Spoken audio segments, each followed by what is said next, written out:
So Mint.com has about 4 million users right now that we're tracking, and so we see the aggregate statistics and spending across the entire country.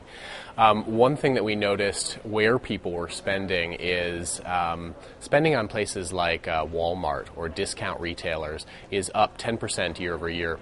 If you look at somebody like Target, which would have a slightly higher price point, they're only at, say, 4% increase year over year.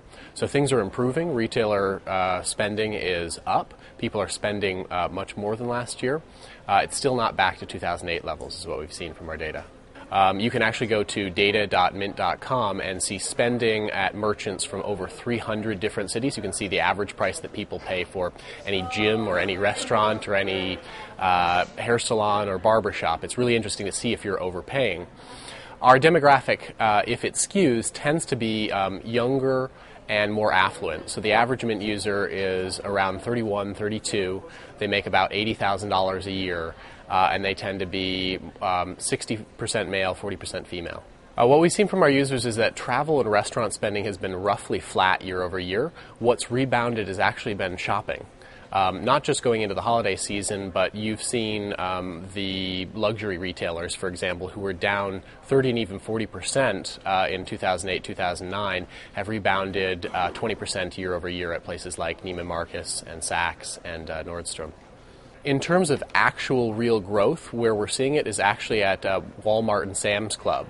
If you look at clothing, for example, you'll see that The Gap has showed twice the growth of Banana Republic. Now, they're owned by the same corporation, by the Gap Corporation, but Banana Republic being at a higher price point, it's recovered much more slowly than the Gap stores have. On the clothing side, you see growth of 3 to 7% year over year, depending upon the retailer. Somebody like a Banana Republic towards the upper end has recovered more slowly than somebody like the Gap or Aeropostale or even at Abercrombie. Retailers, electronics retailers like Best Buy, were down not only in 2008 but 2009, according to our data. They've made a recovery. They're up about 4 or 5%. People are back to buying flat screen TVs, video cameras, computers, major electronics purchases this past 9 months.